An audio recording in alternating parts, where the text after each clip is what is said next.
From Ghana, we have Aqua NyameMensah, and hopefully I didn't say that too poorly, but let me do a quick introduction. Aqua is a certified executive and leadership coach through ICF, a recognized facilitator, speaker, and host of the Open Door Conversations podcast. By the way, folks, you should really listen to the Open Door Conversations podcast. There's a lot of great stuff in there. I listen to it and I love it. She's got great speaking voice and excellent guests when she has guests. So check it out. Open Door Conversations podcast. Former startup executive, launched an online platform for the first African-based technology unicorn, Jumia Group. Aqua has had the opportunity to live and work in the US, Nigeria, Ghana, Kenya, and South Africa, and has consulted and visited over 30 countries worldwide. That's amazing. In her work, she loves combining traditional coaching approaches with leadership, psychology, neuroscience, emotional intelligence research, and spiritual modalities. Aqua works with leaders who are juggling a million balls. I don't know how that happens, but okay. Responsibilities up in the air and are utterly overwhelmed by the thought of any or all balls dropping. Yeah, I think we've all been there. Maybe not a million, but 1,000. She helps leaders clarify where they should focus their time and energy each day through her company, A&M and Company. Ladies and gentlemen, I am so happy to introduce Aqua NyameMensah. Yay. Thank you so very much. That was just an amazing introduction. And thank you, for taking the time to listen to my podcast. I really appreciate it, and for giving me the opportunity to speak with all of you here today. So I do have a bit of a presentation, so I do want to share that with everyone. Let me just make sure. Yes, it is up. I do have a little workbook that you can use, but you are also welcome to use your own notes. I think it's pretty straightforward.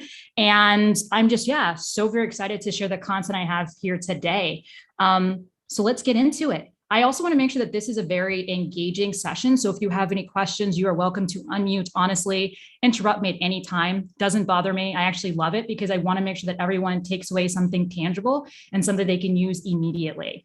But there's going to be a lot of stuff in here. I'm going to throw a lot of stuff at you over the 1 hour, but you're going to have the recording and you'll be able to have the workbook as well as your own notes. So I'm sure you're going to have everything you need to be able to move forward. So what are we talking about today? As my introduction included, I talk a lot about productivity in my work. And one of the things I realized that a lot of people kept coming to me for were my thoughts really on LinkedIn. So today I'm going to be sharing the 3 steps you really need to keep in mind to leverage LinkedIn as a time-strapped thought leader. And I'm so sure all of you have been in a place where you want to do something new, you want to try something new, but you don't feel like you have enough time. So you end up maybe doing it half-heartedly, or you don't feel like you're doing it well enough, and maybe you're a bit down on yourself. So really what I'm going to be sharing today, I think, are the most tangible and concrete things that you can keep in mind if you feel like you don't have a lot of time. So you can get to a point where maybe you're leveraging LinkedIn in as little as 15 minutes a day, because I think even with just 15 minutes, you can make a lot and do a lot really on the platform.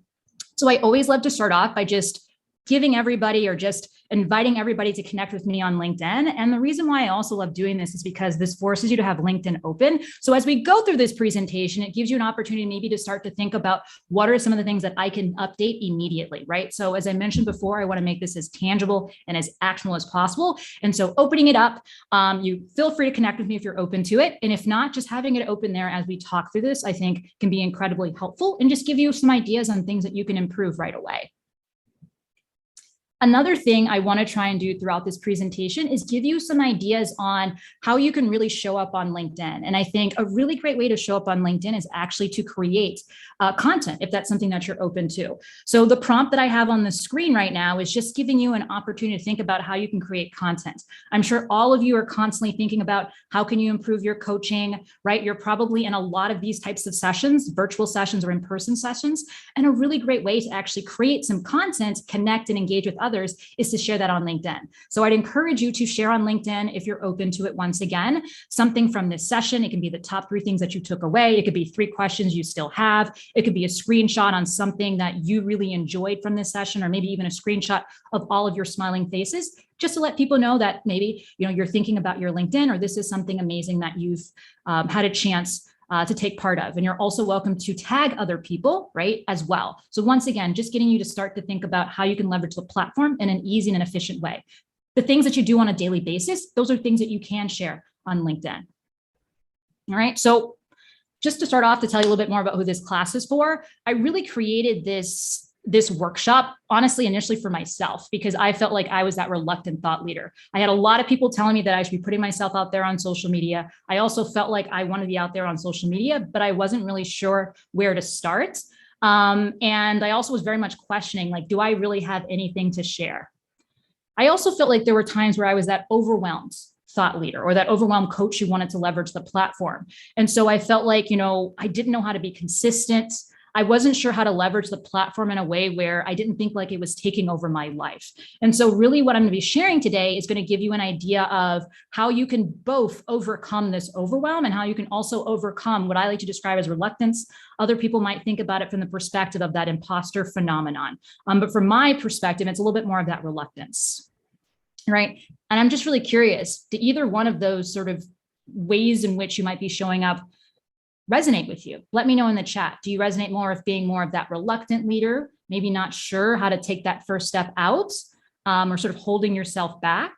Or do you resonate more with maybe that leader who doesn't have enough time and is maybe a little bit more overwhelmed with leveraging the platform? Let me know in the chat. All right, so reluctance, more so maybe a little bit more of that mindset, a bit of both. Yeah, I feel like for me, it's a bit of both. And sometimes depending on how I feel that day, it can also change a bit. But yeah, thank you so much for that. Anyone else? Both, a bit of both, overwhelmed? Yeah, a bit of both. Yeah. So I think for a lot of people, it's definitely a bit of both. And so I think it's very important for you to sort of tap into cultivating your self-awareness to sort of see what's coming up for me. And based on that, you can start to think about what are some of the things I can maybe do differently, right? What are some of the internal and external resources I can leverage to help me work through that, especially if you do believe that leveraging social media and specifically leveraging LinkedIn can be helpful for your business or for your brands. All right. I think the key thing here to keep in mind is that it doesn't really matter what your title is, right? Because sometimes I do this with other leaders. It doesn't matter your niche or what type of coach you are. Leveraging LinkedIn doesn't have to be hard, but the key really is that you have to be open to it. You have to be open to maybe getting outside your comfort zone a little bit more. And you have to also be open to maybe doing just a little extra work in the beginning to be able to use the platform a lot more efficiently and effectively in the future, right? So just with a little extra work in the beginning, it can make it so much easier for you to really be able to show up or even potentially delegate it to others that can support you moving forward. All right. So what we're going to be going over today, 3 basic things. First and foremost, I'm definitely going to be sharing my 3-step process. And I like to make things as simple and as actual as possible. So my hope is that you walk away from here with knowing which maybe of these 3 that you want to start with.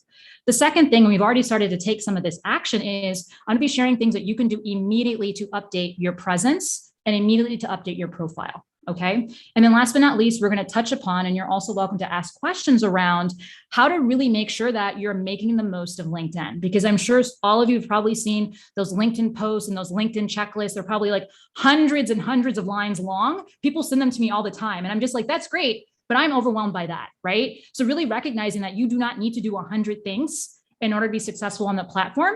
And if anything, thinking about it from that perspective potentially could lead to really bad results because you end up scattered and just doing the most as opposed to really being focused. So the 3-step process I'm going to share with you today is really going to get you focused on the things that you need to do, right? Not what other people are doing, not what you think you need to do, but what you need to do within a very time-bound period, right? So I'm going to be leveraging a lot of the things I think that probably many of you are probably sharing with your clients and thinking about how to apply it specifically to this platform.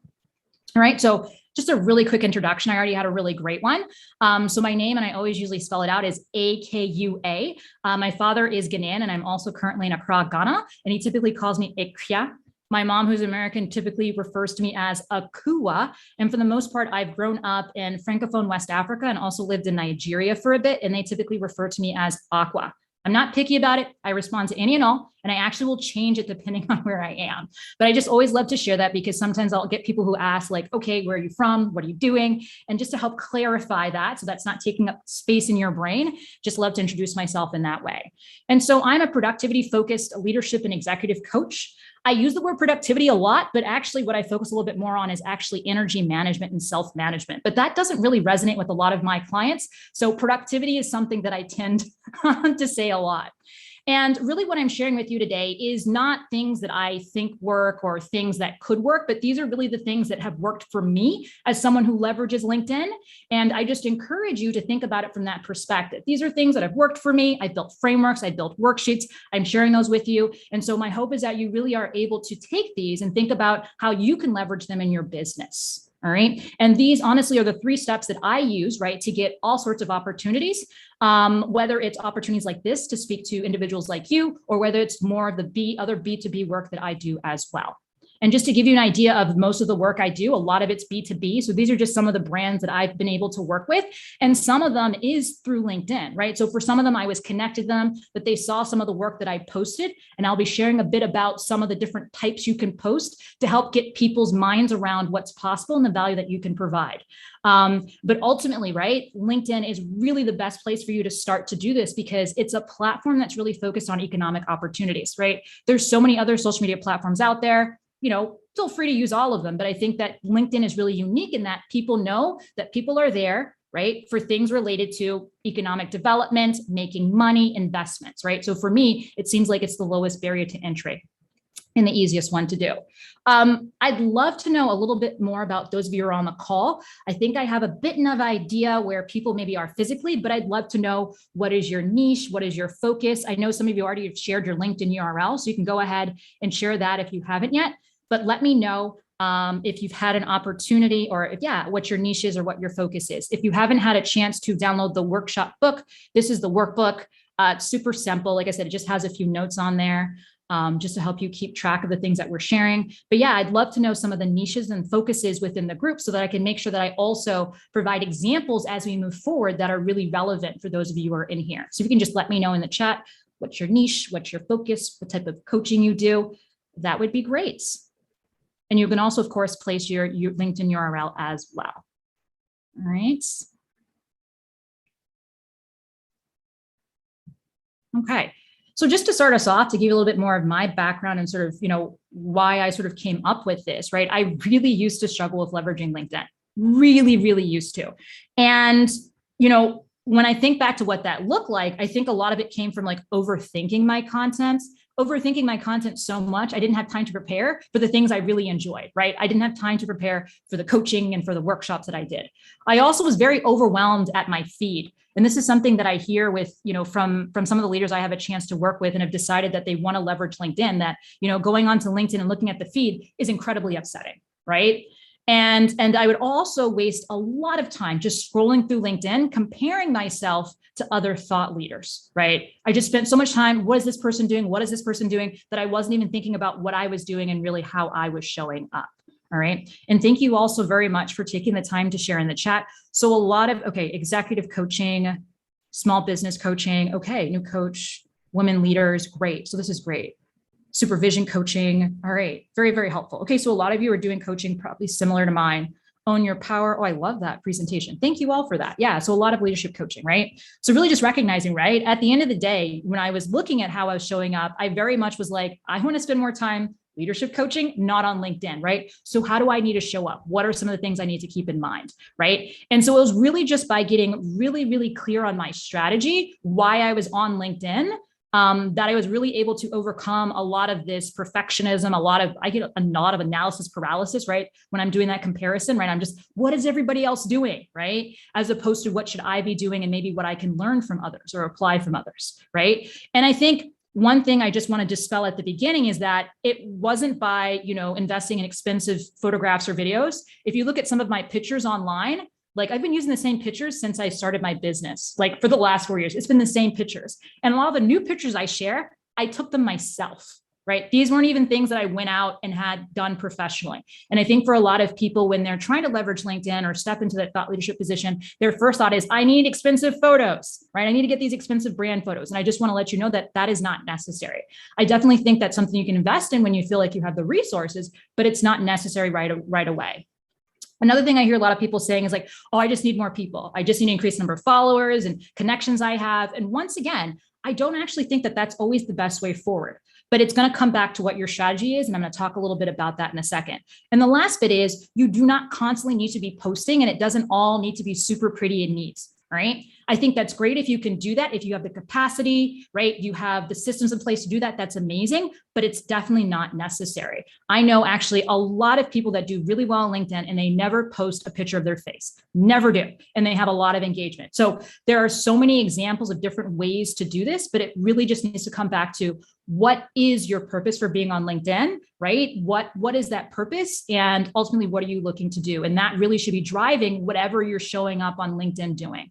All right. So as I mentioned before, I used to be that reluctant and overwhelmed, aspiring, if you want to say even thought leader, right? And I think anyone who's a coach is also a thought leader. And I think that's something that for a lot of people might be difficult to keep in mind. A thought leader doesn't necessarily just need to be on social media, right? That's not the only way to have that thought leadership sort of position. But I think anytime you're out there supporting people, you have to have a point of view, right? Every single one of us on here has a point of view, and that means that you are a thought leader, whether or not you want to admit it to yourself. But when I'm thinking about that process, once again, I went through, right? It really started with that analysis paralysis, wasting that time, right? Then it went into like, okay, this content, what are other people doing? And like focus on copying. And then last but not least, or sort of getting further down, really starting to think about what are these systems that I can create? How can I replicate this? How can I create this sustainable system?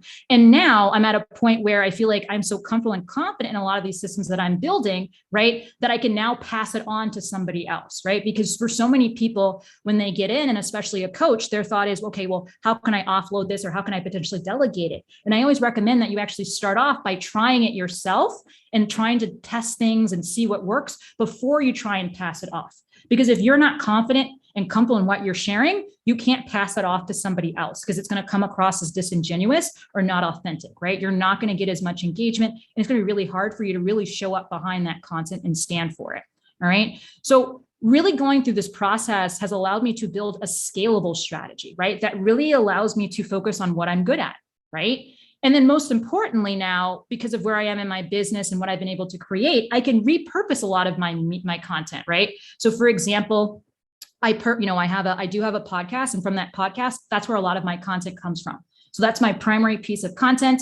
And off of that, right, I have a VA that supports me that's been trained in this system that I've developed based on my strategy, and that changes with my strategy on how to leverage that. Okay. And then last but not least, really being able to think more about leveraging my strategy on, using it as market research. So everything that I put out there, right, is really about what are people responding to? How are people reacting to it? And I'll actually be talking a little bit about that in a few slides, but really just recognizing that as you put things out there, it's actually giving you some level of feedback. And you can use that feedback to help decide how you spend your time and energy with your content really moving forward. All right. So the three massive mistakes that all right. So I'm going to talk about the three massive mistakes, and then I'm going to really get into that 3-step process that I teach and that I also use. So the first one, and I mentioned this a little bit before, is really focusing on the number of followers that you have as a strategy, right? And I think that for so many of us, like we do this because it seems like that's what we should be doing, right? Like, more people maybe means more potential clients and more opportunities. And then maybe also you just don't know where to find the relevant clients and opportunities, right? It makes sense, right? That you would do this. I want more followers potentially means more money. But here's the thing, right? If you continue to do this, what I've seen happen, at least for some of the people that I've supported, is that you end up burnt out, because what you've done is you just started adding a lot of people that maybe have no clear interest in what you provide, right? And maybe you also don't see any clear opportunities for things to do together, right? Another thing that will happen is that you won't be able to use your content of market research because a lot of the people that are connected to you and that are maybe looking at your content aren't the right types of people, right? And so what's going to happen is that your business or brand might be in the same place in 6 months because you're not being really intentional about who you're connecting with, right? And so the way forward really is to think about it from this perspective of selecting a time-bound strategy or whatever sort of goal-setting strategy that you use to really think about, where do I want to put my time? Where do I want to put my energy? So whenever I'm on LinkedIn, right, whoever I'm connecting to makes a lot of sense for these bigger goals that I have. The second thing you probably want to keep in mind is you get to decide what action you'd like your ideal decision maker. And I usually describe it as ideal decision maker because for a lot of the work I do, the people who connect with me and are interested in my work or actually benefit from my work are not the people who actually pay me. And that's an important thing and an important distinction to also make for yourself, right? So are the people following you the ones who are actually going to pay you, or are they the ones who are going to introduce you potentially to the person who's going to pay you? So making sure that you're taking the time to learn about that ideal client or ideal decision maker and the action you'd like them to take by either visiting your profile or engaging with your content, it's incredibly important. Right. And then last but not least, you want to make sure that you're connecting, right, with the relevant companies and organizations. So you're really able to accelerate trust, right? Because that's ultimately why we're on social media, right? And why we're putting ourselves out there and, leveraging this concept of thought leadership. So we can really make those connections and accelerate trust. All right. The second thing that you might be doing, you might be copying other thought leader content without context, right? I'm sure all of you have probably seen things you're like, oh, I really like that. I want to try that. And I think that's great. I think it's really great to use other people's content as templates, as models. I do that a lot, right? I think it's really important. I think that's a great way to, start off. But we do this because we see it and we think it works, right? So maybe it works for them or we think it works for them without really understanding their strategy, without really understanding what's happening behind the scenes. And so we just keep doing it. And we haven't taken the time to think through, how do I really want to apply this to my own business, right? Or my own brand, right? And so, right, you just really focus on what potentially works for others. And once again, what ends up happening is that you end up sort of in this potentially analysis paralysis phase, right? Where you're constantly scrambling to try new things. Oh, I see this person doing this new thing. Oh, LinkedIn just put out this new thing. I have to try it, right? I'm sure all of you, when the polls came out, you were like, oh my gosh, this is poll overload, right? So really recognizing that the way in which these platforms work is to get you to scramble, right? At the end of the day, they want as many people on there, as many people using it. And there's nothing wrong with using that to your benefit, but you also need to recognize that, right? You only have a certain amount of time and energy. And so you have to ask yourself, do I want to do that new shiny thing? Or do I want to keep trying this thing that I'm doing and have been doing, and that's maybe giving me some level of results, right? So once again, going back to that strategy and just getting really grounded in what you're trying to do, right? And I think the key thing here, once again, is if this is something that you continue to do, you might get annoyed, right? That you're not producing content that's generating the results that you want because you're constantly trying all these new things and seeing what other people are doing and seeing that they're getting a lot of engagement. All right. So instead, really what I recommend is that first and foremost, right, that you decide whether or not you create original content, right? And I'll talk a little bit more about this, but you actually don't need to create original content to leverage LinkedIn, right? If you do decide to leverage, the content side of LinkedIn, making sure that you're keeping your ideal clients in mind, right? That ideal decision maker, that ideal client. And that's why that strategy piece is so important, right? And then last but not least, I'd recommend that you produce 3 types of content. And I will go over this when we go through the 3-step process, but your content at the end of the day needs to be introducing you, reinforcing your expertise, and also providing social proof. And what you will see, and this is going to make it seem like you're a broken record, and I have such a hard time with this, but because once again, the way in which these platforms work, people are seeing your content in so many different ways. You don't have control over necessarily how people see it. And so your content needs to constantly introduce you, reinforce you, provide social proof. And it's just this constant sort of cycle that you need to be on. And I'll once again be sharing some examples of what that can look like when we actually get to talking through the 3 steps. But I want to go through the last mistake first. I think the last mistake a lot of us tend to keep in mind, and I definitely do this still, right? I've been doing this for 4 years and I still do this, is not keeping your ideal client or your ideal decision maker in mind when updating your profile, right? I think, as I go through this, some of the things I share might seem a little, these are my quirks, I guess, sort of my perspectives. And I've definitely seen this reinforced when I've asked other people their perspective. And the reason why I'm just giving this as a caveat is just because I think a lot of times as coaches, we're around a lot of other coaches. And so we're looking once again and copying what we see other coaches doing, thinking that maybe those are best practices. And that once again, those are leading to the results that they want. And that's not always the case because we're not always talking about what are the results we're actually getting, but we'll get to that. Why might you just, not be focusing on your ideal decision maker or ideal client? The first thing I hear a lot is that people think that LinkedIn is just still for full-time opportunities. So they don't think that potential clients are really looking at their profiles closely. But I will tell you, I have examples where people will literally get in touch with me and say something specifically they saw in my profile that resonated with them. So you just don't know, right? There are some clients that will just skim it and ask you annoying questions where you're like, well, you could have read that in my about section. And then there's other potential clients that will actually do their due diligence and go through every single piece, right?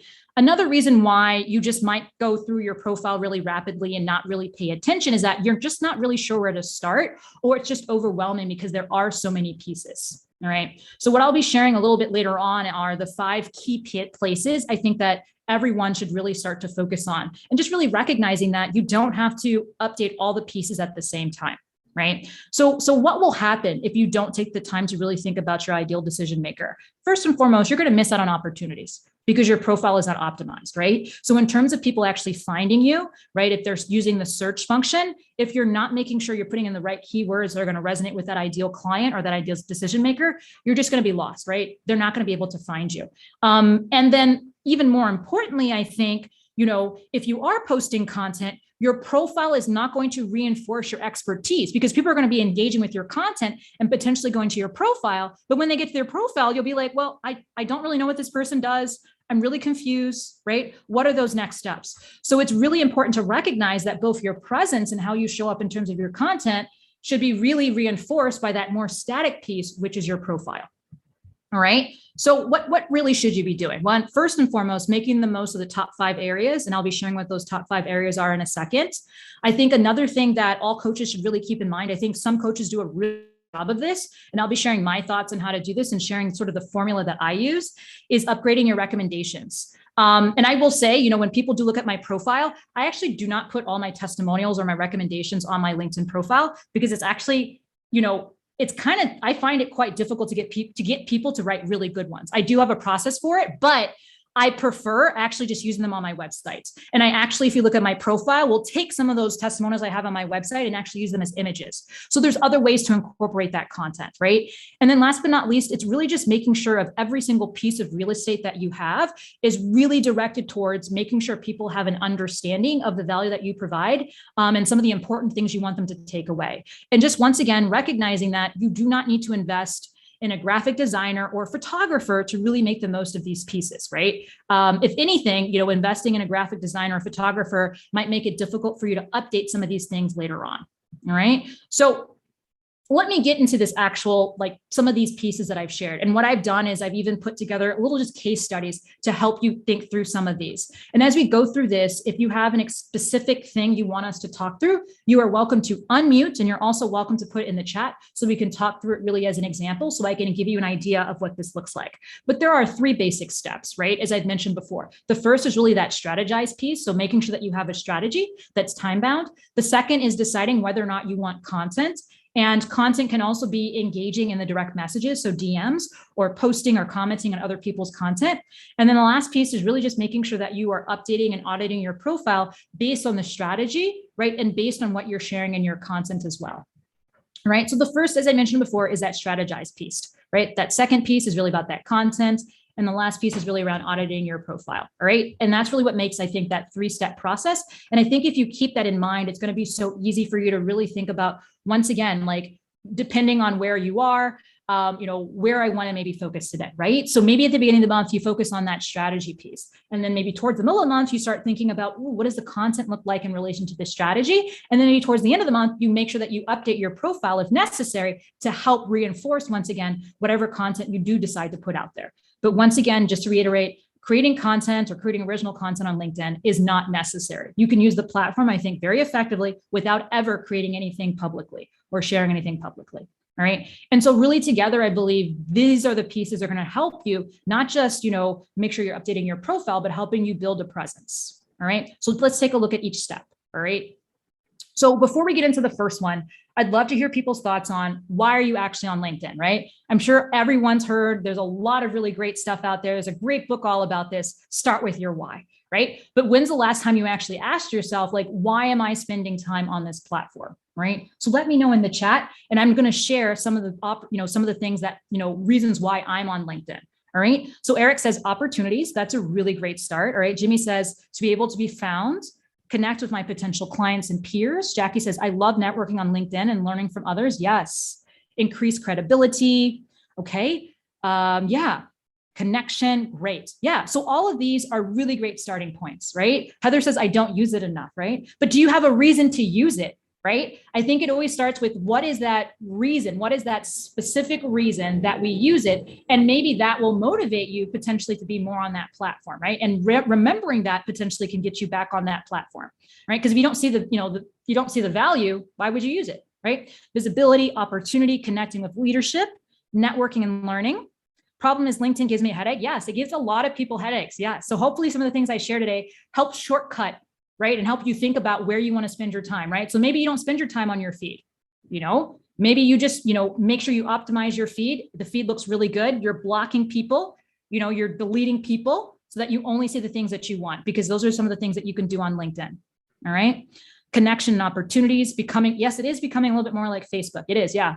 That's why I always say, block, delete, unfollow. 3 very important things that you should be doing on your feed at all times, right? You actually are teaching the algorithm what to show you. So based on what you actually engage with, and I'm kind of going off script here, but because that came up, based on what you engage with on your feed, that's what they're going to continue to, for the lack of a better word, feed you with. So you want to make sure that you're liking, you're connecting with people that you actually like their content, because that's what they're going to show you, right? I'm sure you've noticed that once you connect with someone, like if you go straight to your feed, you'll see that they'll show you content from them right away. And so you can decide whether or not you want to engage with their content or not. All right.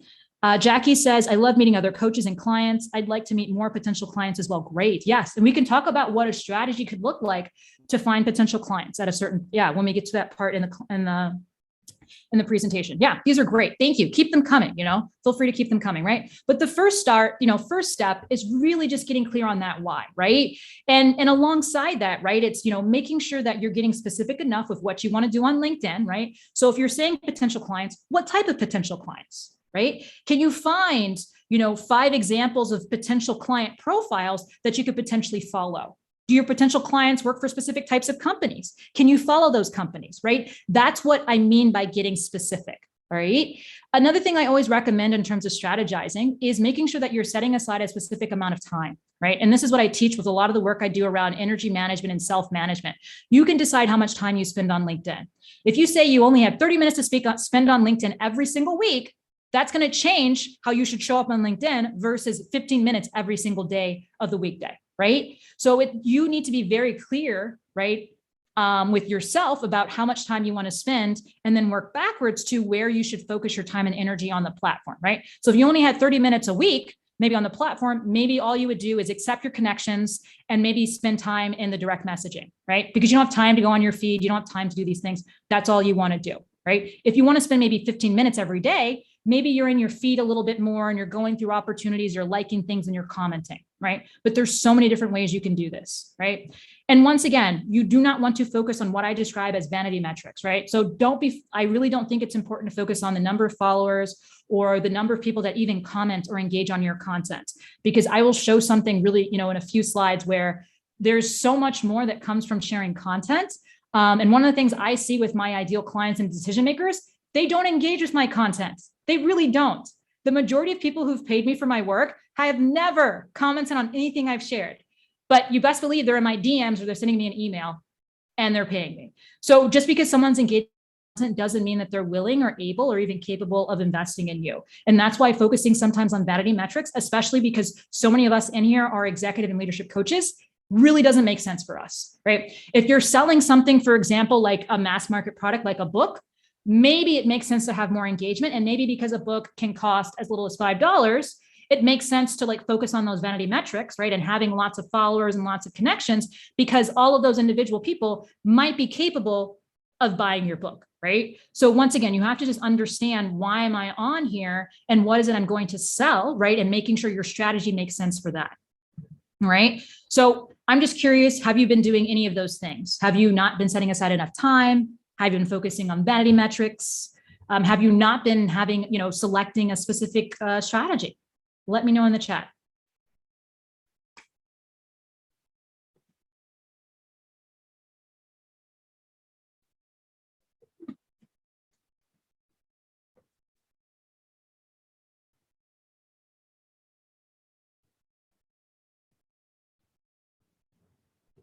No strategy. All right, Eric. Yeah. Because I think with the strategy, leveraging LinkedIn will become a lot less annoying because you're on there and you're off, right? You're not like dilly-dallying. You're not just scrolling. Yeah. Starting with the specific strategy can really make a big difference in your mindset. Creating a content topic a month. I actually like that. I really love that. That's great. Lack of consistency and no strategy content. Yeah. And once again, right, you get to decide what consistency is, right? So consistency could be posting once a week, and that's fine. It's really just going to depend on what you're looking to do and the amount of time that you have. Yeah, I really don't think that vanity metrics are important. Not at all. I know some coaches, honestly, they don't have many followers and they're good, right? You get to define once again why you're on there and what you're doing on there. They're constantly, I see them constantly having speaking engagements, doing the most, and they do not have the most followers. All right. So this is, we've already talked about this, but just to reinforce this, like, what do you need to do instead? Really just focusing on one strategy at a time and really defining your why. Okay. And some of the ways in which you can think about defining your why, so this is at a bigger level, is, accelerating trust, right? And why am I doing this? I'm accelerating trust to get additional clients. That could be one of the reasons why you're accelerating trust. You could also be maybe looking to build your online reputation to get more followers, right? And maybe once again, you get more followers because you want them to buy your book or your ebook, right? Or maybe you have a low ticket program, right? And then last but not least, maybe you're on there, right? The strategy is to make more connections and you make more connections to increase the number of newsletter subscribers you have. So really leveraging LinkedIn to get, to take people off LinkedIn to add them to something that you already have. Right. So really recognizing that you can use it in so many ways, but it really starts with that why and then getting specific about what that can look like. And so here's just one example that I used when I first started getting really serious on LinkedIn. I wanted to increase my newsletter subscribers. I honestly would not recommend this, but this is just to give you an idea of like a time-bound specific strategy that you could potentially do. So I would start off by posting something, right? And I would say, hey, like, type this and I will send you X, Y, and Z. And in order to send them X, Y, and Z, they had to actually connect with me. And then once they connected with me, I would then send them the link and say, hey, because you liked my content, subscribe to my newsletter. I know it's a long process, but the reason why I like sharing this is just to give you an idea of how I sort of worked backwards to think about how could I leverage the specific platform, LinkedIn, to help me get to an end goal. And I think I did this for about, a month. I think it was about 4 weeks.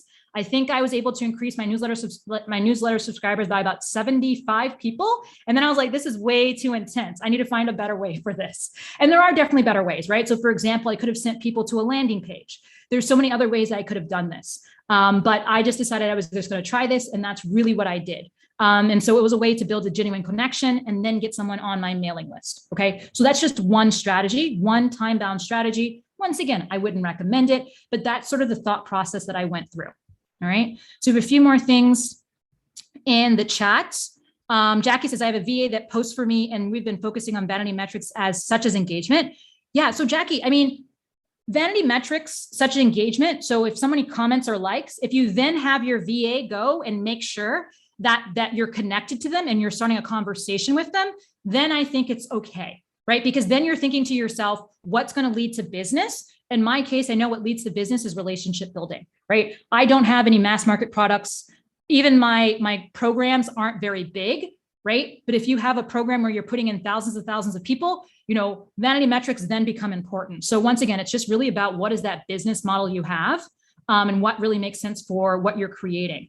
But I do think, having a VA that supports you with this, that's great. I actually now am at a point in my business, as I mentioned before, where I can outsource some things to my VA, but I'm directing them. In a lot of it, right? And sharing what I know works and what doesn't work. Amelia in the chat says, I need a team to help me take this off. Once again, I'd really recommend that you start really small and think to yourself what you're capable of doing now. If it makes sense to leverage LinkedIn. If you have enough business, you don't need to leverage LinkedIn in that way. Maybe all you do on LinkedIn is make sure that you have a really great profile, right? So it's going to look really different for everybody. And not everyone needs to show up on this like the same way on LinkedIn. And even the way I show up on LinkedIn changes. So for the last 2 weeks or so, I've really been heavy on LinkedIn. Like even Jimmy sent me a message. He's like, "Well, I really love your cadence." I'm like, I really feel like I'm annoying everybody, but I'm in the middle of a launch. And so I'm like really pushing it. Like every single day, the last 2 weeks, I've been talking about my program. I feel like the most annoying person in the world. Next week, I will not be doing that. So, it really, once again, is going to be really, really just related to what is my strategy? What is that outcome I want? And that's going to change. Consistent doesn't need to look the same every single day, every single week, right? And I love this. Jimmy says social as seasons. Yes, and I agree. Social as seasons. So once again, you can get to a point where you have enough content where you can repurpose content. And I think that LinkedIn's an interesting platform because unlike Instagram, it isn't static. You can literally repost the things that you posted 3 months ago. No one would know. And you might even get different people engaging with it, right? So you can just change a few things and it will be fine to repost, right? So really just recognizing that every single day doesn't need to look the same on LinkedIn, but really just focus on that strategy, and that strategy can change, all right? So these are some other ways in which you can sort of reflect on why am I here and what is it, right? You want that ideal decision, that step, that ideal decision maker or ideal client to make, right? So for me, potentially I'm thinking about accelerating trust. And so what I want that person to take away from this is like, I want to hire her, all right? Another thing might be around, once again, thinking about it from perspective of build that online reputation. And so I want people to see my content, and the next time they're thinking of someone to maybe do a workshop, they'll remember me, right? The last thing could be about, okay, if I want someone to connect with me, you know, what would be maybe great for that is I want them to be able to recommend me or know who to recommend me for. So when I'm creating content and thinking about my calls to action or my strategies, that's what I want my content or my profile to somewhat do. All right. And I see a hand up. I want to say, is it Galia? I hope I'm saying that correctly. Right. It's Galia. Close though. Galia. Like you, I Yes. answer to almost any variation of my name. So I have a question, and I'd love, I guess, your opinion. I recently have been invited to participate in a group on LinkedIn of like-minded professionals. They're all executive coaches, and we all actually work for the same company, Chief, which, by the way, it's Chief, and to try to promote each other's posts. Yes. So, and we're given like a window on a certain day where we go in there, we post, we share, we comment, just to generate, you know, tickle the LinkedIn algorithm and make it move. What are your thoughts on concentrated efforts like that? Yeah, I think that's a really good question. I've actually in the past been invited to a group, and to be completely honest, I actually don't feel really good doing that. And that's just simply because I like to engage with content that I genuinely want to engage with. And I want people to engage with my content because they genuinely have taken something away from it. So I'm not saying that it's a bad thing necessarily, but in terms of how I like to show up, and maybe for some people, this might be taking it a bit far or a bit extreme, but in terms of like my values and like how I think about showing up and sort of what I teach, it personally just doesn't sit really well with me. But I am part of, like, somebody added me to one. And it's funny because anytime this woman posts, I actually just genuinely like her content. She didn't need to add me to one. I would have honestly just engaged with it. So I don't, like I said, once again, I don't think it's bad. I understand how it can be helpful. And yes, in terms of what we know about the algorithm, if you have people engaging with your content, I think within the first, I think it's 10 minutes or there's a certain time frame, then you're more likely to pop up in the feeds of others. But I do think it's really important that whatever you're engaging with, you recognize that you sort of are validating it. And so if you're engaging with something that you don't truly believe in, somebody that's connected to you could see that and then be like, whoa, why is this person engaging with this content? This seems like somewhat, We're sort of very much aligned in terms of we're only sharing the posts that we know resonate with the group. It's almost like if this group right here were to decide, let's do this and support one another, I think I would be pretty confident that most of the content that the folks on this call would post, I could, I may not sign up for the course or whatever it is they're doing, but I would at least, say, congratulations, this looks amazing, good luck, that kind of thing. That's fair. Yeah. And like I said, once again, I think it just depends on you and what you're comfortable with. And as you start to like and engage with that content, you're actually going to also be more likely to see it in your feed as well, because the algorithm will be like, oh, she likes seeing this, and it's going to start popping up organically anyway. But like, as I said, personally, not my favorite thing necessarily to do. Even if I do like their content, I prefer just seeing it sort of in my feed and engaging with it that way. But yes, I know it has worked for some people. Okay. Yeah. Thank you. Yeah. What is the best way to streamline or to delete or to unengage from your contact? What is the best way to do that? So are you referring to like a connection, or in terms of the content that you see within your feed? No, I'm talking about connection. Let's say you have 4,000 connections, and you know that half of them probably has your input has changed and your connections have changed. Is that a one-to-one? Is there a way to do outside of going through each individual connection? That's a really great question. From what I've seen, no, you can only do it through individually actually going through. But once again, I'd recommend, rather than focusing on the connections, focusing more on the feed. So focus on what you're seeing within your feed and blocking, unfollowing, as opposed to disconnecting.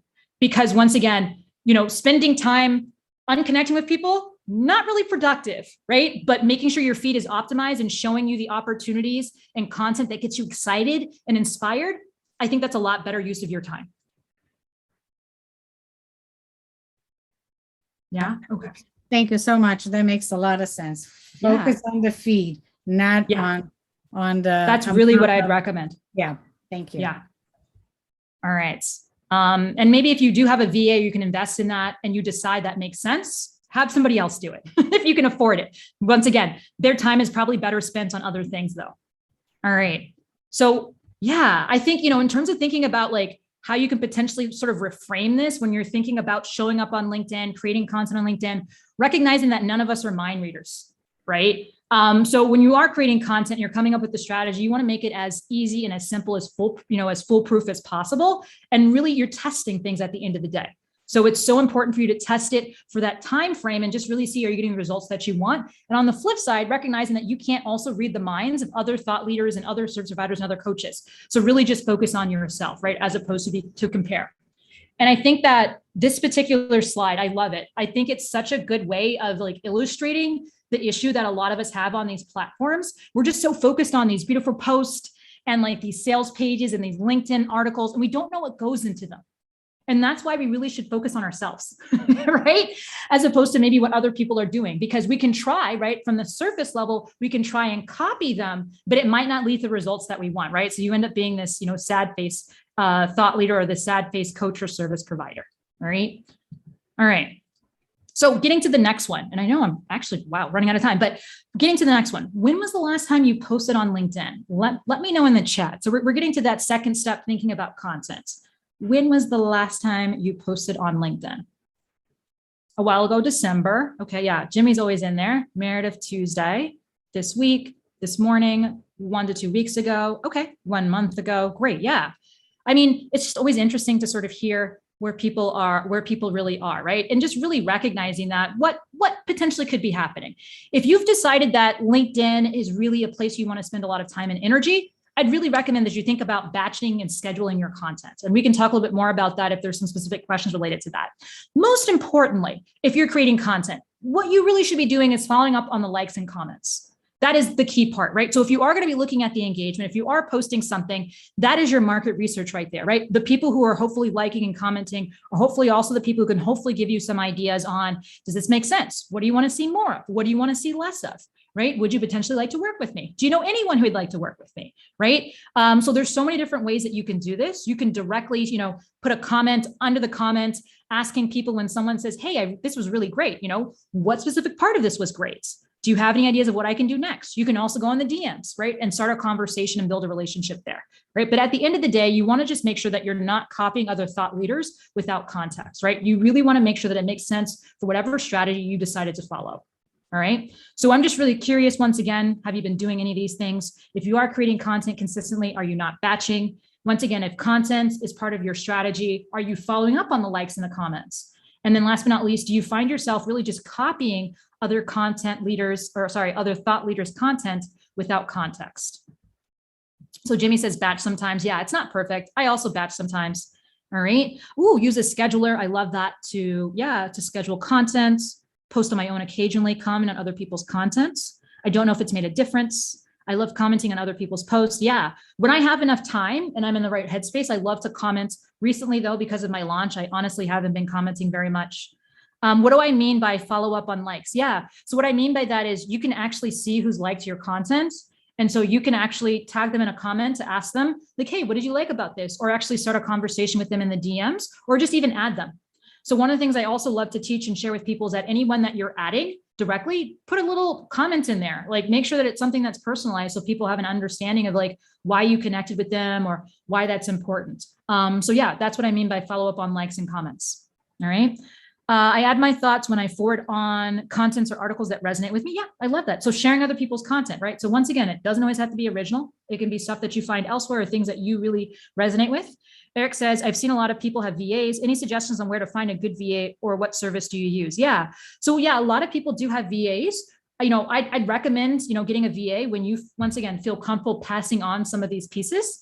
Yeah, and happy to share some thoughts about that maybe later on, or even, we can jump on a call or, add another conversation, but just based on time, I want to make sure I get through this.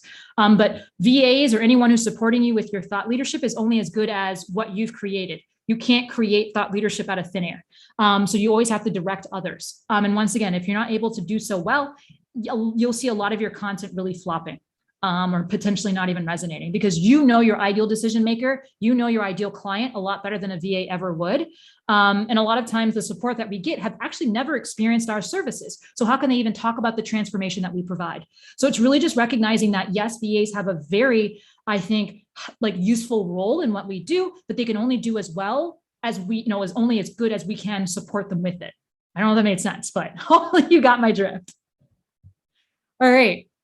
So in terms of thinking about content, right, first and foremost, keeping your ideal decision maker client in mind, remembering that you don't have to produce original content, right, and that you get to define what consistent means like, all right? The 3 basic types of content that I typically share and that I try and keep in mind, all right? So first and foremost, it's really around that self-promotion piece, right? The second piece is where you very much are directly selling your services. And I think this is such a key one that I know I had a hard time with for the longest time. And it's only actually until recently when I've literally put together posts that says, pay me, like no joke. Like it was the hardest thing. And it's still the hardest thing when I post it, but you'd be surprised the number of people that get in touch and they're like, oh, I didn't realize that you do that. And I'll be like, you've been connected to me for like years and you don't know what I do, right? So it's pain. I'm not going to lie. Like it's a bit painful as someone who's been doing this for like 4 years, it's still painful, but it's what you need to do to let people know how to work with you and the value that you provide.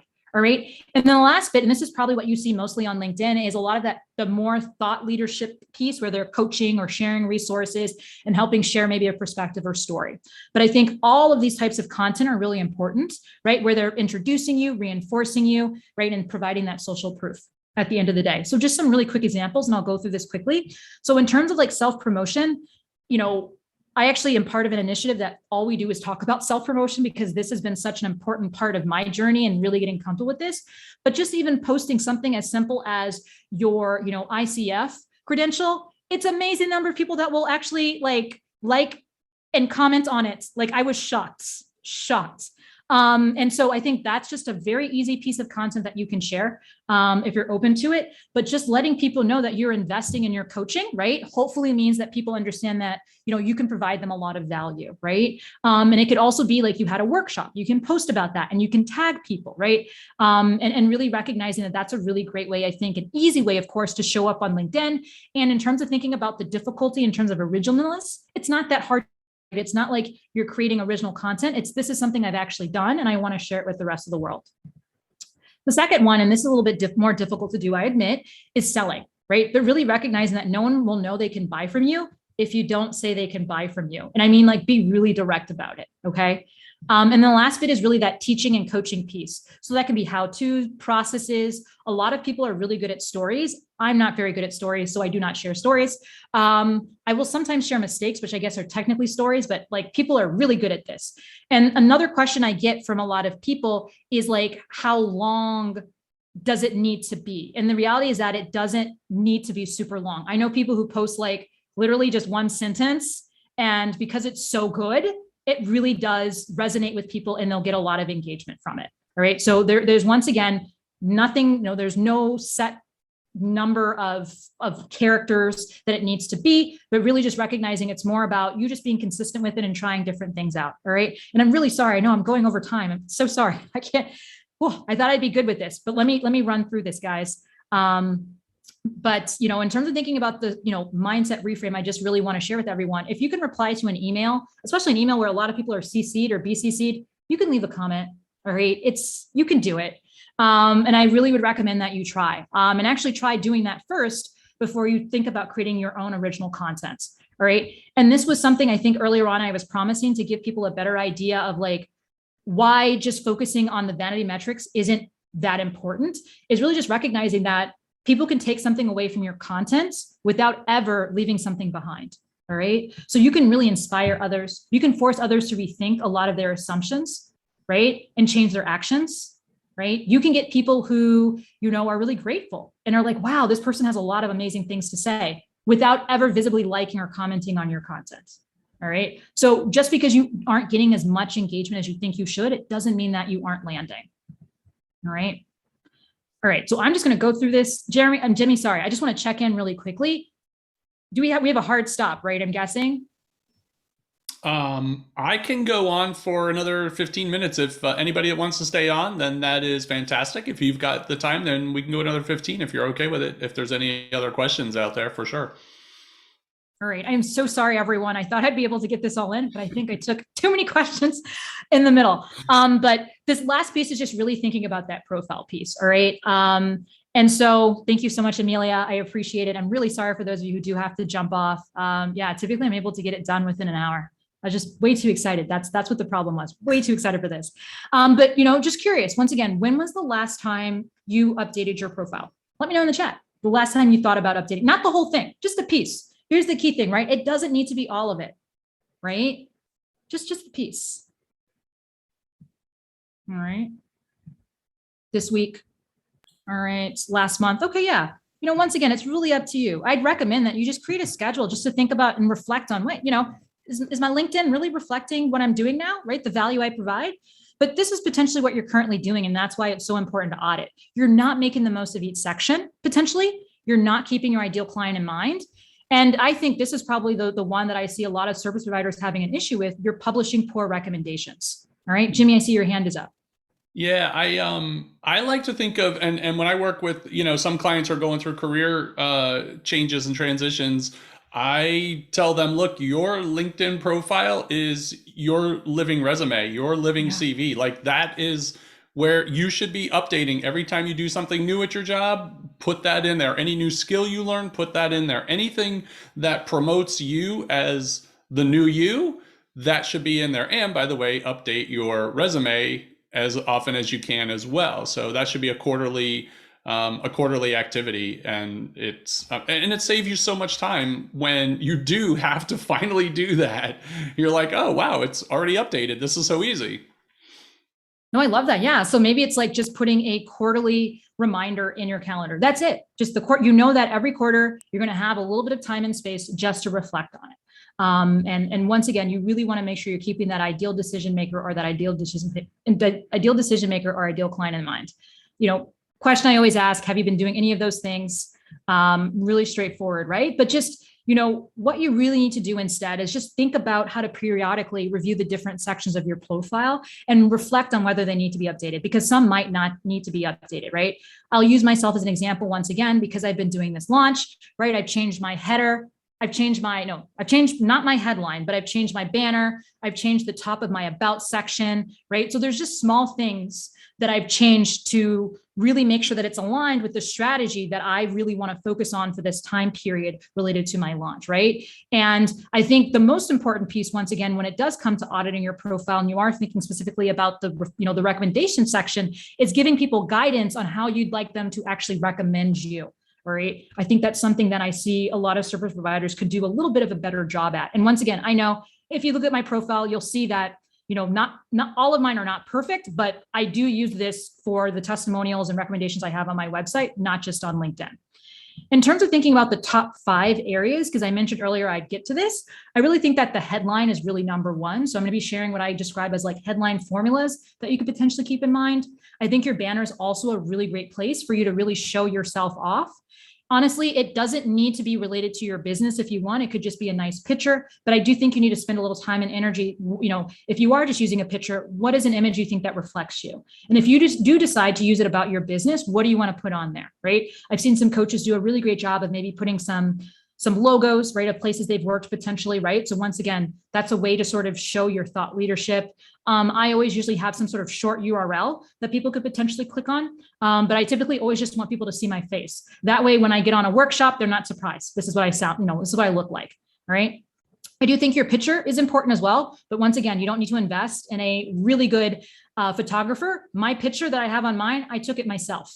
I did not pay anyone to do it. I did it myself in my room with my phone, all right? Nothing special.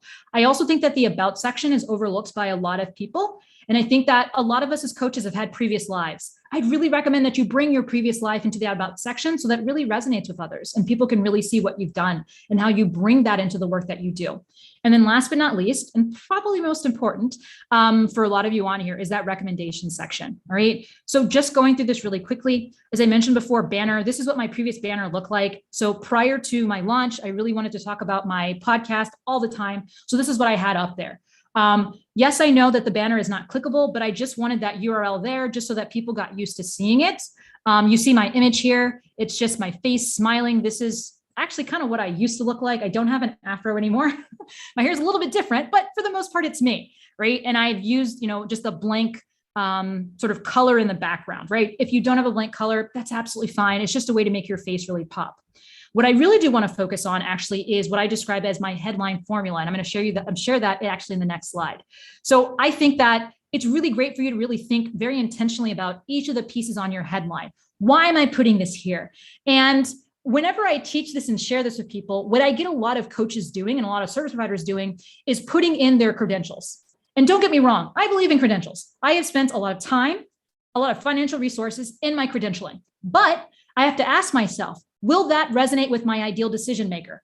My ideal decision maker knows nothing about ICF, knows nothing about any of the, workshops I've done or licenses I've gotten, right? So really just recognizing that when you are thinking about not just your headline, but also your LinkedIn name, because you'll see a lot of people with their LinkedIn name, maybe put comma, ICF something, or even MD or PhD, even my sister, I've worked with my sister and she still puts PhD, but I'm just like, that's great. But is that really going to lead to more business? And I would say for most people, probably not. That's just the reality. A lot of the people that are going to hire us are not going to hire us because of our credentials. Most of them don't even know what those credentials mean. If you are, for example, doing coaching supervision, and I know there was one person or two people in here that did, maybe that would make sense. Because if you're doing coach supervision, then other coaches have an idea and it's an indicator for them. Oh, hey, this person has invested a lot in their coaching.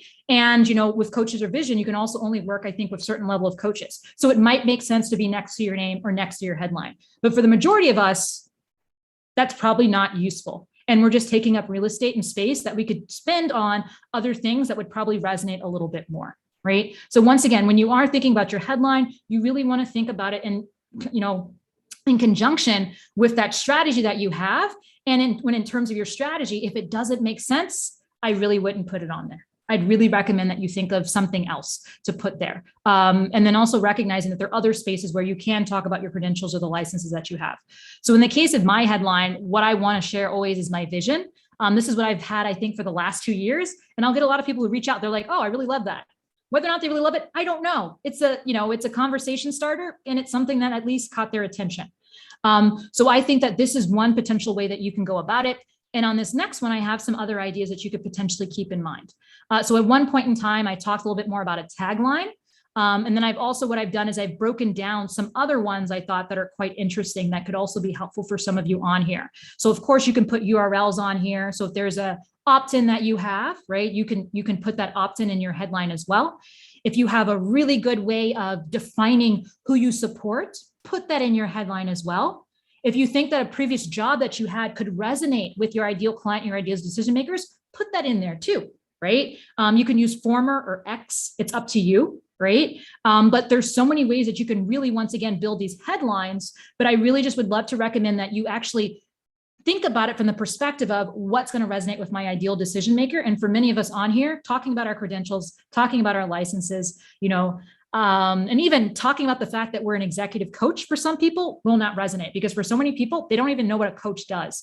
So talking about the transformation that you provide or the people that you support or the pain points will actually go a lot further. All right. So I think that's all I wanted to share around headlines. The next thing I wanted to share, and this is really I promise the last piece, I think, that I was going to share in relation to this is thinking about recommendations. And so I use a formula that I call robust recommendations. And I know it's not easy to ask for referrals or recommendations, but I do think it's a key part of your profile. And so first and foremost, you always want to think very carefully about who you want to write a recommendation. Another thing I think that everyone should keep in mind, if possible, it's not always possible, but one-line recommendations aren't really good social proof.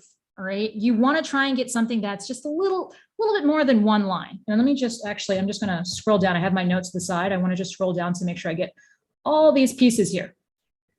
All right. And so in terms of thinking about this robust approach, I just want to break it down for you. First and foremost, you want to request directly and give context, right? Why are you asking them to give you this feedback, right? And be specific about it, right? Can you share about this transformation, or can you, talk about your point A and your point B to really help them put together what I like to describe as a robust testimonial. The second thing I'd recommend is that you offer to draft or send questions. So I actually will draft the recommendation for my clients. I have them fill out an offboarding form, and based on the offboarding form, if they tick that they're willing to do a testimonial for me, I'll build it for them and send them a draft, and they can rewrite it if they want to. Okay. The third thing is be open to reviewing and editing if necessary. Even when I've received direct recommendations on LinkedIn, I'll send people a message back and be like, hey, thank you so much. I really appreciate it. Would you mind updating this and maybe, editing that? I know that seems a bit much, but at the end of the day, you really want to put your best foot forward. And so, why not? If they are open to it, why not ask them to maybe review it or edit it if necessary? And if you are actually asking for the recommendation outside of LinkedIn, then it's very easy to get them to edit it or update it, even if you've provided them a draft. All right. The fourth step is use their approval. So what I will do if I've had them do it outside of LinkedIn is I'll say, hey, thank you so much for this. Would you mind actually putting this on LinkedIn? And I'll then send them the link to my profile, and they literally can just copy paste that testimonial that we came up together with within my LinkedIn profile. And it's a lot more, once again, of a robust testimonial, right? And so that's really the last bit. And then of course you just want to thank them. All right. So I know that's a bit long, but it's really sort of I think it's, 6 steps. It's 6 steps, but I think going through those pieces is really where you're able to get really good testimonials, whether it's for your website or whether it ends up on LinkedIn, right? And you want to make sure that your testimonials and your recommendations really capture the transformation or value that you provide, how you made them feel after you provided the services, and whether or not they'd recommend you. Right. So those are really some of the key pieces that you want to keep in mind for recommendations. And I've audited so many profiles, and I think that for so many of us service providers, that's the hardest piece. But you can really build a system and have templates of these pieces, right? So you can have a template for asking for that testimonial, a template of saying, hey, can you get back to me by this date with approval, right? And a template for, hey, can you take this testimonial and actually post it on LinkedIn? All right. I know that was a lot. I ran through that quite quickly, but just really wanted to share that because I know for a lot of service providers, this is actually one of the hardest pieces. And I think that having this piece on your LinkedIn profile, once again, that social proof can be incredibly helpful. And you can also reuse these as content as well, right? So I'll reuse these testimonials and recommendations as content as I'm talking about my services and creating posts about that. All right. So overall, right, and I think this really is just relevant, really, Jimmy already sort of talked about this, but if you've put together a CV or resume, you really can complete your profile. But I'd really recommend that you start small and you think about what are some of those small things that I can do now and really put together now. And that's why I really love this little image, this little cartoon. It's really through these small steps, right? It's really through thinking about, okay, maybe this first month I will work on this part of my profile. Maybe next month I'll work on this part of my profile. And when I'm at a point where I really like most of it, I'll just check in quarterly. So it's really the power of small steps. All right. So if you take away one thing, I just want you to see that it's completely possible for you to complete your LinkedIn profile and really start to build your presence. All right. And once again, you don't need a professional branding agency. You don't need professional photos to really make it happen, right? So the big question is, what are you going to start with first? All right. So thank you also very much for taking the time to join me. I'm sorry this went over a bit, but I just really want to share this with all of you because I really am passionate about making sure that people are using their time and energy really well. And I think that LinkedIn can be just a transformative place for you to really take your business to the next level because it's really supported me with my business so very much. And I guess I didn't even mention this. I've never paid for LinkedIn. That's another thing. I've never done paid LinkedIn. I've done this all organically. All right. Thank you all so very much. Thank you, Aqua. That was fantastic. Woo!